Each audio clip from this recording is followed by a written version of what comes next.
Hi, my name is Abby Hunter, and I'm a part of a project to bring light to the creative community that we have here locally. And today with me I have Ember Estridge. Tell us a little bit about yourself, Ember, and how you became an artist. So my name is Ember Estridge, and just my whole life I've been surrounded by the arts. Like both of my grandparents are really into the arts, and my mom's really into the arts. So my grandmother, Shirley Hunter, has been here on the board for years and years and years, and she would just teach me all of these art classes growing up. So actually, when you're in kindergarten, your mom keeps notes on you and what do you want to be when you grow up? And it was an art teacher, and I actually got to follow through with that. And I just finished up my 9th year of teaching art publicly in South Carolina schools. So just art is what makes me happy, and I hope to get to share that with others.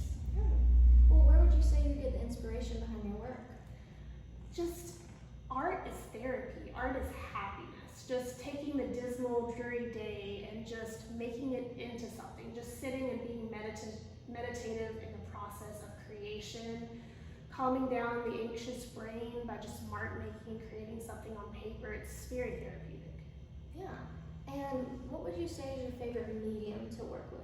So I am all over the place, and I love exploring and trying out new media, which a lot of people are like, no, you have to stick to one, you have to master one, but just different media just speak so differently. So I do love watercolor, but I love ink and watercolor together, or ink, watercolor, and colored pencil together. By using multiple medias, you're able to create such a more coherent piece, and different media allow you to tell different types of stories and different types of marks on the paper. So by using a mix of them, you can tell a more stronger, more powerful story. Yes. But I don't like to stick to one thing. I get bored. Yeah. I find by sticking to one process, you limit yourself and you limit what your mind thinks of. But if you go here and here and here, you can stretch your brain, think differently, and then rethink the way this material works. It's like, oh, I can apply that to this material, and it's just really fun. And so I got my master's degree. I graduated last spring, and I had never done lino cut before, and that's something I really wanted to experiment with. So my professor was like, yeah, go for it, because master's degrees are completely different than undergraduate degrees. And it was just like exploring and then talking about it.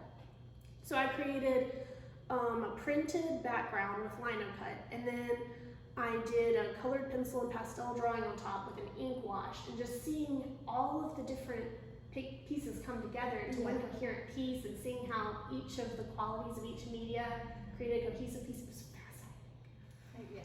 And what would you say being creative means to you?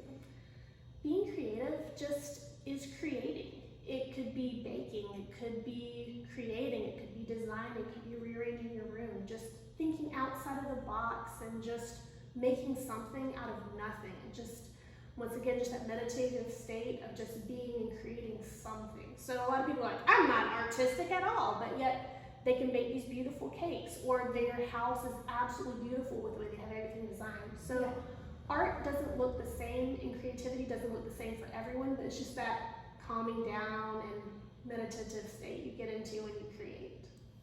Well, thank you for your time. Thank you.